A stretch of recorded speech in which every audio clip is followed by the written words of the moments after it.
Copenhagen, April 1848. A man walks alone in the dark. Not a nobleman, not a general, a 35-year-old philosopher with a curved spine and trousers that never fit right. His name is Søren Kierkegaard. In 24 hours, he will write 5 words in his journal that change everything. My whole nature has changed. But right now, on this Tuesday night, April 18th, he is pacing the cobblestones of Nørregade, circling his apartment, feeling the weight of 7 dead siblings, 1 broken engagement, and a father who cursed God on a freezing hill in Jutland. The question is not whether he believes. The question is whether belief can save him from himself. This is not the story of a conversion. This is the story of a man who spent 15 years constructing philosophical systems to avoid one simple fact. He is terrified. Terrified of marriage. Terrified of joy. Terrified that if he reaches for happiness, God will tear it away like he tore away 5 brothers, 2 sisters, and the one woman Søren ever loved.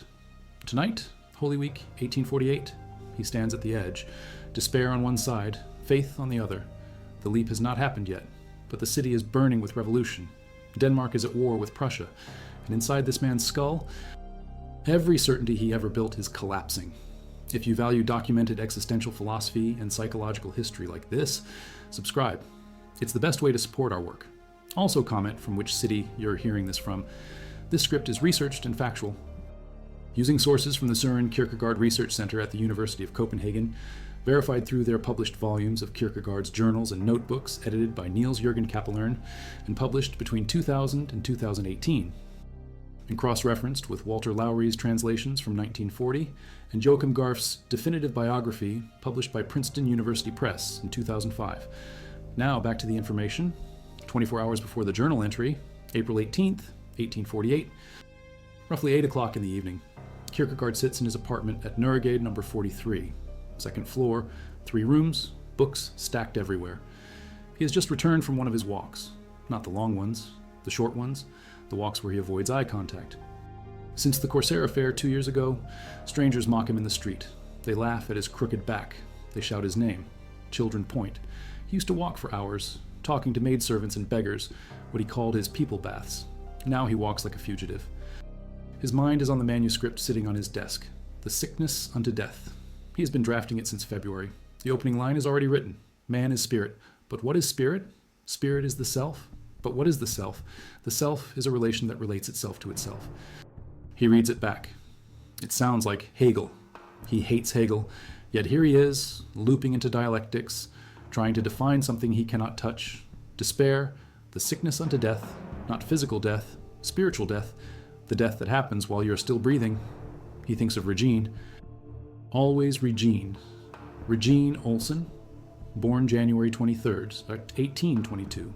Youngest of 7 Ars like him. He met her in May 1837 when she was 15 and he was 24. She made a very strong impression. That is what she said later. He proposed on September 8th, 1840. She said yes. They were engaged for 1 year. Then on August 11th, 1841, he sent her a letter. Above all, forget the one who writes this. He returned the engagement ring, 5 gray diamonds. He broke her. She threatened to kill herself. Her father summoned him. He went to their house on October 11th. She asked, "Will you never marry?" He said, "Yes, in 10 years' time, when I have had my fling, I will need a lusty girl to rejuvenate me." It was a necessary cruelty. That is what he wrote later. Necessary. To make her hate him. To set her free. Except it did not set him free. 7 years later, she is married to Johann Friedrich Schlegel, her old tutor. And Søren is still writing about her, every pseudonym, every book, Fear and Trembling, Repetition, Stages on Life's Way. All of it encrypted with her name. Why did he do it? He has given a dozen reasons: my vita ante acta, my melancholy, the curse on my family, the call to celibacy, the conviction that God demanded it. But tonight, April 18th, sitting in this apartment with a half-finished manuscript about despair, he knows the real reason.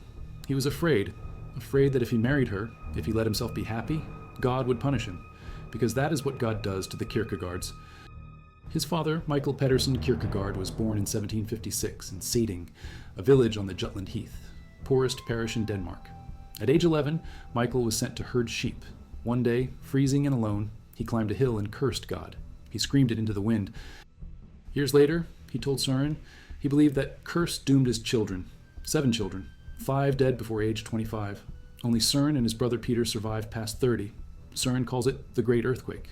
The day his father confessed, the day Søren realized his family was living under divine wrath. Michael died August 9th, 1838. Before he died, he asked Søren to become a pastor. Søren promised, then he broke the promise. He got his theology degree in 1840. He was eligible to preach. He chose philosophy instead. He chose writing. He chose isolation, because if he became a pastor, he would have to marry, and if he married, he would be happy. And if he was happy, the curse would activate. Better to remain alone. Better to turn Regine into poetry. Better to write pseudonymous books where the characters love and lose and never explain why. Tonight, April 18th, 1848, the city is different. 3 weeks ago, March 21st, crowds gathered in Copenhagen demanding a liberal constitution. Denmark is shifting from absolute monarchy to constitutional monarchy. King Christian VIII died in January. His son, Frederick VII, took the throne. Same day, Frederick proposed a new constitution linking Schleswig more closely to Denmark. The Germans in Schleswig and Holstein rebelled. March 24th, they declared independence. April 10th, Prussian troops marched north. The First Schleswig War has begun. Denmark is fighting Prussia. Swedish troops landed to help Denmark. Russian diplomats are pressuring Frederick William IV of Prussia. The war will last 3 years. Right now, in April 1848, Copenhagen is tense. Kierkegaard writes about it later. He sensed mob mentality. He hated crowds. Crowds kill individuals. Crowds turn faith into Christendom. Christendom is the enemy. Christendom is Denmark's state church, where everyone is automatically Christian by birth. No choice, no leap, no fear and trembling, just bureaucracy. But tonight, Kierkegaard is not thinking about war. He is thinking about despair. He opens his notebook. He writes a line. To despair over oneself is the only true despair. He crosses it out. He tries again. Despair is the sickness unto death. Better. But what does it mean? He thinks about the forms of despair. There are 3. First, despair and ignorance. You do not know you are a self. You live in immediacy. You chase pleasure, comfort, distraction. You never look inward. This is the despair of the aesthetic life. He wrote about it in Either Or, published February 20th, 1843. The aesthete lives for sensation, music, wine, seduction, but he is bored, always bored, because nothing lasts. The aesthetic life collapses into despair. Second, despair with awareness. You know you are a self. You feel the tension between the finite and the infinite, the temporal and the eternal. You try to resolve it through ethics. You choose marriage, duty, work. You build a coherent life. This is the ethical life. Judge William writes about it in Either Or Part 2. The judge says, marry, commit, stop drifting. But even this fails. Because ethics cannot save you. Ethics assumes you can will the good. But what if your will is broken? What if you are tangled in sin? Then you need more than ethics. You need religion, but not the religion of the pastors, not the religion of the state church. You need the religion of the single individual standing before God, alone, trembling. Third, the despair of defiance. This is the worst. You know you're a self. You know you're in despair, and you refuse to surrender. You will yourself into existence. You declare, I am who I am, and I will not bow. This is demonic despair. It is called demonic in the classical Greek sense. Not evil, not satanic, but hardened, closed, a self that will not accept help even if God offers it. Kierkegaard thinks he might be here. Demonic despair, because he knows what he needs. He needs forgiveness. He needs to believe that God has forgiven him for breaking Regine's heart, for turning his back on his father's wish, for writing pseudonymous books instead of preaching the gospel. He needs to believe that the curse is not real, that the deaths of his siblings were not punishment, that he is allowed to be happy. But he cannot believe it. Every time he tries, the fear returns. What if I reach for joy and God strikes me down? What if the curse is real? What if I am Cain? It is almost midnight. April 18th, turning into April 19th. Kierkegaard blows out the candle. He lies in bed. He does not sleep well. He never has. His body is frail. Curved spine. Weak legs. Chronic pain. He was rejected by the military as unfit. He expects to die young. He was shocked to survive past 33, or the age of Christ. Now he is 35. Every year feels borrowed. He stares at the ceiling. He thinks about Abraham. He wrote about Abraham in Fear and Trembling, published October 16th, 1843. Abraham was commanded by God to sacrifice Isaac, his only son, the son of the promise. Abraham obeyed. He took Isaac up Mount Moriah. He raised the knife. At the last moment, God stopped him. The angel said, "Do not harm the boy." Abraham got Isaac back. The teleological suspension of the ethical. Faith transcends ethics. Faith means obeying God even when it makes no sense, even when it looks like murder, even when you lose everything you love. But Kierkegaard did not get Regine back. He sacrificed her to God. He obeyed what he thought was God's command, and she did not return. She married someone else. November 3rd, 1847, Church of Our Savior in Copenhagen, Regine Olsen became Regine Schlegel. Kierkegaard did not attend, but he knew. Everyone knew. And now she's gone. So what does that make him? A faithful Abraham? Or a coward who used God as an excuse? He drifts into half sleep. He dreams. In the dream, he is walking through Copenhagen. The streets are empty. He sees a woman in the distance. It is Regine. He calls her name. She turns. She does not recognize him. He tries to speak. No sound comes out. She walks away. He wakes, sweat on his forehead. He lights the candle. 2 o'clock in the morning. April 19th, 1848. Wednesday, Holy Week. The week before Easter. Christ's Passion. The suffering. The crucifixion. The descent into hell. Kierkegaard thinks about hell. Not the fire and brimstone hell, the existential hell, the hell of being trapped in yourself. The hell of knowing what you need and being unable to reach for it. That is despair.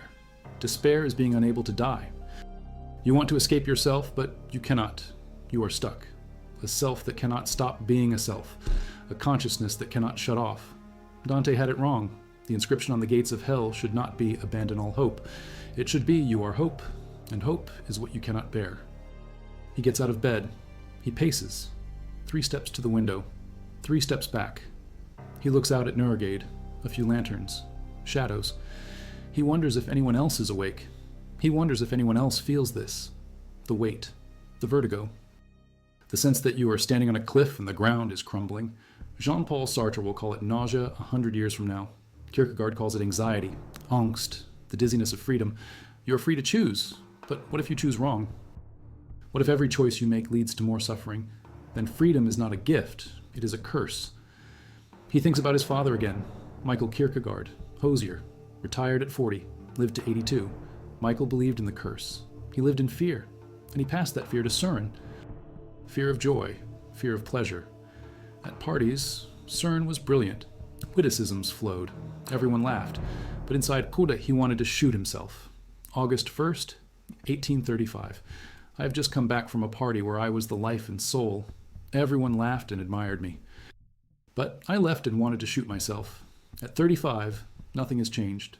He writes books under pseudonyms: Victor Eremita, Johannes de Silentio, Johannes Climacus, Anticlimacus, each one a mask, a fragment.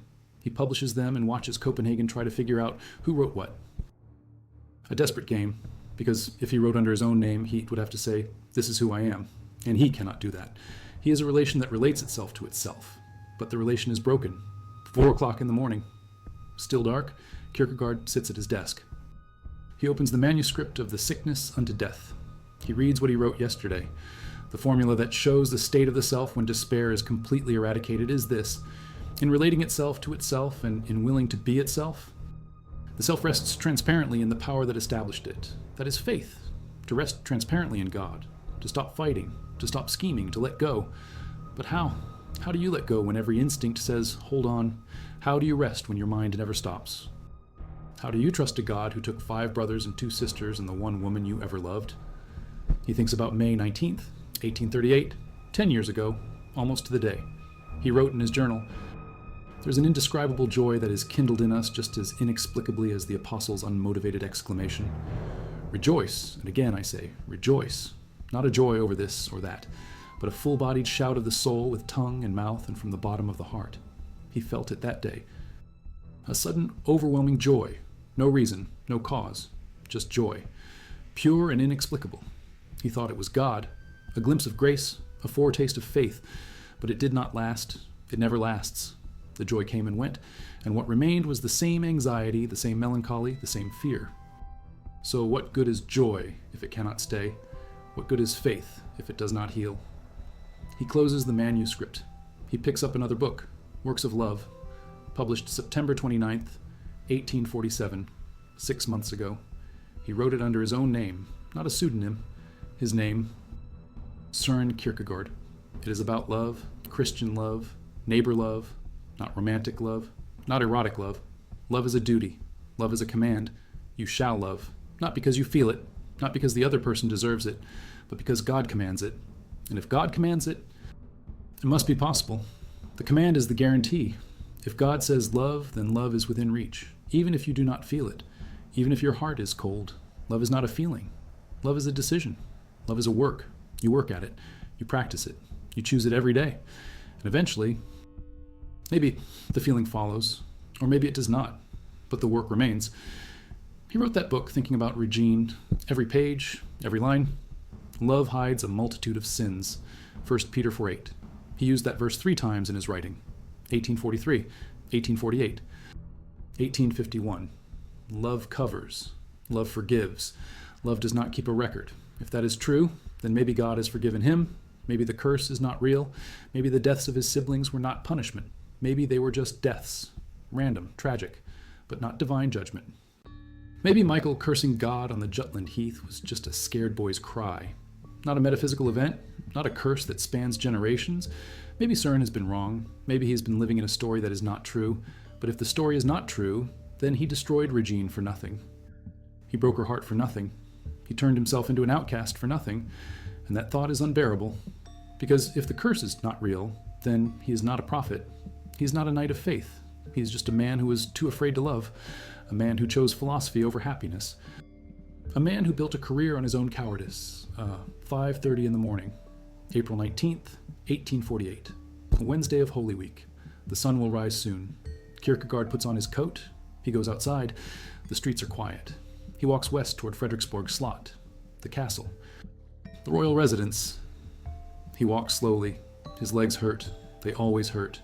He passes the Church of Our Lady. Bishop Minster preaches there. Minster represents Christendom, comfortable Christianity, no one trembling, all automatic. Kierkegaard will attack this later. In 1854 and 1855, articles in the Fatherland, a journal called The Moment, declaring Denmark is not Christian. The state church is a lie. The attack will kill him. September 1855, he will collapse. Taken to hospital. Dies November 11th. 42 years old. Buried in Assistance Cemetery. Regine will be in the Danish West Indies. She will not learn of his death until months later. She will cry, far away, across the ocean, alone. But that is 7 years from now. Right now, April 19th, 1848, Kierkegaard is alive, walking, thinking. He reaches the castle grounds. He stops. The sky is turning gray. Dawn. He thinks about the war, Prussian troops, German nationalism. But Kierkegaard does not care about borders. He cares about the single individual, the person before God. Alone. The crowd does not matter. The nation does not matter. What matters is this. Are you choosing? Are you existing? Or are you drifting, hiding in Christendom? He turns around. He walks back to Nørregade. He sits at his desk. He picks up his pen. He opens his journal. And then it happens. Something shifts. A release. A letting go. Not joy. More like permission. Permission to stop carrying the weight. Permission to accept that God has forgiven him. He writes, "My whole nature is changed. My concealment and reserve are broken. I'm free to speak." The shift is seismic. For 15 years, indirect communication, hiding behind masks, but now direct communication. To own his words, to say, "I'm trying to become a Christian. I'm not a witness. I'm a sinner, but I am forgiven." What caused it? Walter Lowry, who translated Kierkegaard's works in the 1940s, calls it a profound religious experience during Holy Week 1848. He connects it to the point of view for my work as an author, finished in 1848 but never published in his lifetime. In that book, Kierkegaard claims he was always a religious author. Even the aesthetic pseudonyms, all designed to lead people to Christianity, not by preaching, but by meeting them where they are, then leading them to the edge where they have to choose, either aesthetic or ethical, either ethical or religious, either faith or despair. The whole authorship is a Socratic trap. Socrates did the same. He asked questions, never gave answers. He led people to aporia, the impasse, where all certainties collapse. And maybe they see they need something beyond themselves.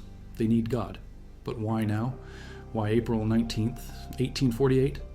Perhaps because Regine is gone. Married. Beyond reach. The fantasy is over. He has to let her go. Really let her go. Grieve it. Move forward. into faith, into the work. Or perhaps it is the war, the revolution. Europe is burning. March 1848. Revolutions everywhere, the old order collapsing, and Kierkegaard sees the mob, the crowd, the hysteria. This is not liberation, this is despair of the masses. True freedom is spiritual, standing before God as a single individual, choosing, or perhaps he is just tired of hiding. He is 35, he has written for 8 years, 21 books, he has covered every angle, and now he is ready to speak plainly, to say, here is what I believe, here is who I am. The rest of April 19th unfolds normally. He edits, he writes, he walks, he eats a small meal, bread, butter, coffee. He avoids people, he thinks. By evening, he is back at his desk. He opens the Sickness Unto Death manuscript. He adds a new section, the sin of despairing over the forgiveness of sins. This is the next level. You are in despair, you know it, you want out, but you cannot believe that God will forgive you. Your sin is too great, your past is too dark, you are too broken. So you despair over the possibility of forgiveness. You despair over grace, and this is worse than ordinary despair, because ordinary despair at least has a future. Maybe I can fix myself. Maybe I can become better. Maybe I can earn my way back. But despair over forgiveness means you have given up. You believe you are beyond redemption. You believe the door is closed, and that is the ultimate sin, the sin of rejecting God's offer, the sin of saying grace is not real, or it is real, but not for me. Kierkegaard writes feverishly. The words pour out. This is what he has been living. This is his despair, the belief that he is beyond forgiveness, that the curse is permanent, that God has marked him for suffering. But now, on April 19th, 1848, something has shifted. He does not know if it will last. He does not know if tomorrow he will fall back into despair. But today, right now, he feels forgiven. He feels released. He feels free.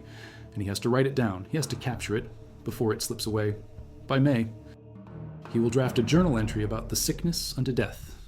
May 13th, 1848. He will call it a report. He will consider turning it into a lyrical discourse, a more rhetorical form. But he will decide against it. The task is too great. The material is too abstract. He needs to stay dialectical, algebraic, tight, precise, because loose poetry cannot capture the structure of despair. You need definitions, categories, forms. You need to map the territory, so that when someone reads it, they can locate themselves. They can say, that is me. I am in despair over the eternal, or I am in despair in ignorance, or I am in demonic despair. And once they locate themselves, maybe they can move, maybe they can choose, maybe they can leap. June 25th or 26th, 1848. Regine's father dies. Terkild Olsen, counselor of state, department head in the finance ministry. He was a good man. Kierkegaard respected him, and now he is gone. Kierkegaard learns of it a day or two later. He writes in his journal, that affected me powerfully. Strangely enough, he had died 1 or 2 days before I had heard of it, and I learned of it only after my arrangement with the printer. He is about to send the sickness unto death to the printer, but now he hesitates. Should he delay, out of respect for Regine, out of sensitivity to her grief? He decides not to. He goes ahead. He publishes, but the timing haunts him. He writes, if you had found out about it before you wrote to the printer, you perhaps would have held back, but you did not find out. So he moves forward, into the work, into the call. The sickness unto death is published July 30th, during 1849, more than a year after the journal entry, under the pseudonym Anti-Climacus, not Søren Kierkegaard, Anti-Climacus. The name is intentional. Johannes Climacus, an earlier pseudonym, suggests he is not a Christian. He is climbing toward Christianity, but has not arrived. Anti-Climacus is the opposite. He is an extraordinary Christian. He is beyond Søren. He is the ideal. He represents what Søren wishes he could be. But Søren is not there. Søren is still climbing, still struggling, still despairing. But now, at least, he knows what he is despairing over. And he knows what the cure is. Faith. Not belief in doctrines, not intellectual assent, but existential commitment. A way of living, a way of being, a posture before God. The posture of trust, the posture of surrender. The posture of a self that stops relating to itself and starts relating to God. The self rests transparently in the power that established it. That is the formula. That is the goal. That is the opposite of despair. But can Kierkegaard live it? That is the question. Can he embody what he writes? Can he rest? Can he trust? Or will he keep circling back into anxiety, melancholy, despair? The answer is both. He will have moments of clarity, moments of peace, moments where he feels forgiven, where he feels loved, where he feels called.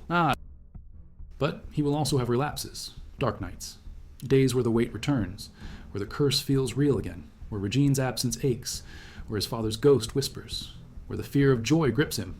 He will live the rest of his life in this tension between faith and despair, between trust and fear, between the self that wants to rest and the self that cannot stop fighting. But April 19th, 1848, is a turning point. It is the day he writes, "My whole nature is changed." It is the day he decides to speak directly.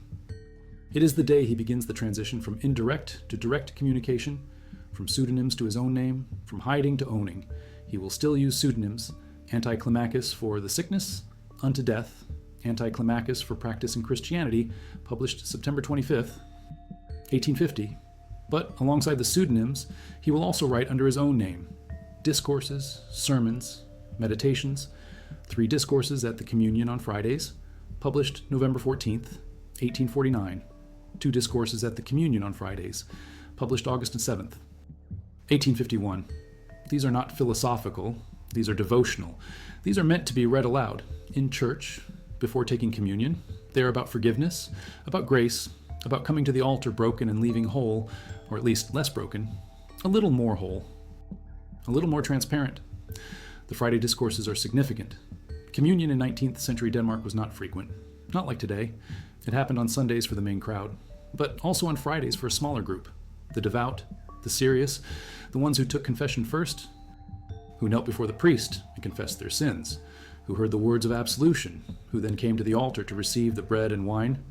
Kierkegaard wrote these discourses for that moment, for that small group, for the single individuals who were not just going through the motions, who were not just checking a box, who were actually seeking God, actually hungry, actually desperate. He wrote for them, and in writing for them, he was writing for himself, because he was one of them. He was at the altar, kneeling, confessing, receiving, trying to believe that the bread was really Christ's body, that the wine was really Christ's blood, that the forgiveness was really real, that the curse was really broken. But doubt lingered. It always lingered. In 1855, at the end of his life, Kierkegaard refused communion. He was in the hospital, dying. His brother Peter came. Peter was a bishop. Peter offered to give Søren the sacrament. Søren refused. He said he could not receive it from a state church pastor, not even his own brother, because the state church was corrupt. It had turned Christianity into Christendom. It had made the gospel comfortable. It had removed the offense, and Søren would not participate. He would rather die without communion than receive it from a false church. This shocked people. It still shocks people. How could a man who wrote so beautifully about grace and forgiveness refuse the sacrament at his death? Was he a hypocrite? Was he a fanatic? Was he insane? Or was he consistent? Consistent with his conviction that faith is not automatic, that grace is not cheap, that Christianity is not a birthright, that you cannot inherit it, you cannot assume it, you have to choose it. Every day, every moment. And sometimes the most faithful choice is to refuse, to say, no, this is not the real thing, this is a counterfeit. I would rather die empty-handed than die holding a fake. That was Kierkegaard, uncompromising, radical, annoying, brilliant, tormented, faithful. April 19th, 1848 is 24 hours before he writes the journal entry, but it is also 7 years before his death. 7 years of writing, 7 years of fighting, 7 years of trying to become what he already claims to be, a Christian. He never quite gets there, or maybe he does and does not realize it, because faith is not a destination. Faith is a journey. Faith is a leap that you have to keep leaping, every day, every hour. You leap and you land and you look back and you think, did I really leap or did I just fall? And then you have to leap again and again and again until one day you die, and maybe then you find out. Maybe then you rest, transparently, in the power that established you, but not yet. Not on April 19th, 1848. Today, he is still alive, still walking, still writing, still despairing, still believing, still choosing. And that is the point. The point is not to arrive. The point is to choose, to leap, to exist, not as a concept, not as a system, not as a member of the crowd, but as a single individual, standing before God, alone, afraid, forgiven. Let us step back. Context. Copenhagen. 1848. Population roughly 125,000. Medieval streets, crooked alleys, Canals. After the Corsair affair in 1846, Kierkegaard became a public spectacle. The Corsair, a satirical magazine, mocked him for months. Cartoons of his crooked back, his uneven trouser legs. Everyone laughed. Kierkegaard, who loved his walks, could no longer walk freely. He became reclusive, bitter, and this isolation deepened his despair, but isolation focused his writing. 1847, Works of Love, Upbuilding Discourses. 1848, Christian Discourses, April 26th. These are all building toward the second authorship, toward Anticlimacus, toward the sickness unto death, toward the attack on Christendom. April 19th, 1848, Wednesday, Holy Week, Christ's suffering, the cross, the tomb, the descent into hell, the harrowing of hell, the old Christian doctrine that between Good Friday and Easter Sunday, Christ descended into hell and freed the righteous dead. He broke the gates. He led the captives out. He conquered death from the inside. Kierkegaard loves this image. It is not just resurrection. It is deeper. It is the claim that God enters the darkest place, the place of despair, the place of the damned, and even there, God offers rescue. Even there, grace breaks through. Even there, faith is possible. That is the gospel. Not that you climb up to God, but that God descends to you, into your despair, into your hell, and says, "Come, follow me." Out, but following is terrifying, because it means leaving the hell you know, the despair you have lived with, the identity you have built around your suffering. What if you step out of despair and discover you are nothing? What if the despair was holding you together? What if without it, you disintegrate? That is the fear that keeps you in hell.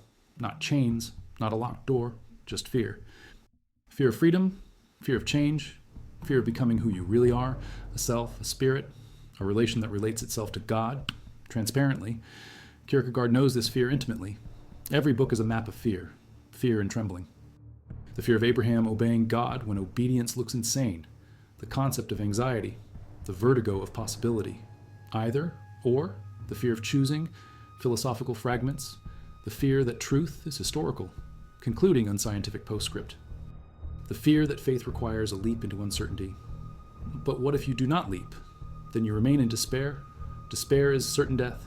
The leap might be death, but it might be life. And that possibility is enough to say, I'm going to live as if this is true. I am going to bet everything on it. At least I will have existed. At least I will have chosen. April the 19th, 1848, noon, Kierkegaard eats lunch. Simple. He works too hard. He writes too much. His eyes hurt. His back hurts. But he keeps going. Because time is running out. He feels death is near. So he has to finish. He has to leave something behind. Something that will introduce Christianity to Christendom. He thinks about his readers. The single individual whom with joy and gratitude I call my reader. Not the masses. But the person who reads alone, who struggles, who doubts, that is his audience. And in writing for them, he writes for himself. 3 o'clock. He walks, 20 minutes, east toward Nihon. He turns back, returns to Nuremberg. He sits at his desk. He writes. The words come easily now. The block is gone. He writes about faith, about trust, about resting in God. And for the first time in years, it does not feel like a lie. It feels possible. Not certain, but possible. And that is enough. By evening, the sun sets. Copenhagen turns black. Kierkegaard lights a candle. Tomorrow is Maundy. Thursday, the Last Supper. Then Good Friday, the cross, the death. Then Easter, the resurrection. Everything changes. Despair defeated. Death defeated. The curse broken. But Kierkegaard is not at Easter yet. He is at Wednesday. The in-between, the waiting. He does not know if Easter is real. He only knows he is here. Now, alive, choosing. And that is enough. Night falls. He blows out the candle. He lies in bed. He thinks about Regine, always Regine. But the pain is less sharp. She is married. She is gone. And maybe that is okay. Maybe the engagement was never meant to last. Maybe it was a test to teach him that love is not possession, that faith is not certainty, that you have to choose. And every choice is a leap, and you leap anyway, because the alternative is despair. He sleeps for a few hours, and when he wakes on April 20th, Maundy Thursday, the words are still there. My whole nature is changed. He writes it down. He records. He testifies to the struggle, to the leap, to the faith that is always becoming, always choosing, always leaping, until death. Or maybe the self rests. transparently, in the power that established it, without despair, just peace, just home, but not yet. Today, April 20th, 1848, Kierkegaard is still here, still writing, still choosing. And that is the story, not the arrival, not the resolution, but the process, the struggle, the 24 hours between despair and faith, the 24 hours where a man fights with God and writes 5 words. My whole nature is changed, and something happened. Something broke open. That moment is enough. Enough to keep going, enough to keep leaping, enough to keep existing as a single individual before God, forgiven, loved. In 2005, Joachim Garf's biography confirmed the journal entry, April 19th, 1848. My whole nature is changed. Garf notes this marks a transition from pseudonymous to direct authorship, from hiding to owning. The war, Regine's father's death, the sickness, unto death, all converging in Holy Week 1848, all forcing the choice, faith or despair. He chose to leap. And the leap changed something, because faith is not a switch. Faith is a posture, a movement toward God, away from despair. The movement is jagged, uncertain, always a struggle. But it is movement, and that is enough. Kierkegaard died November 11th, 1855. Assistens Cemetery, Copenhagen. His legacy influenced Barth, Heidegger, Sartre, Camus. Wittgenstein called him a saint, the most profound thinker of the 19th century. But Kierkegaard would hate the fame. He would say, "The point is not to study me. The point is to exist, to choose, to become a Christian, not to understand Christianity, but to live it." April 19th, 1848, the day before the journal entry, the day something shifted, the day he wrote, "My whole nature is changed," and whether the faith lasted or not, whether the despair returned or not, what matters is that he chose, he leaped, he existed as a single individual before God, and in that moment he was free to speak, free to rest, transparently, in the power that established him. Years later, scholars found a sealed document in his desk.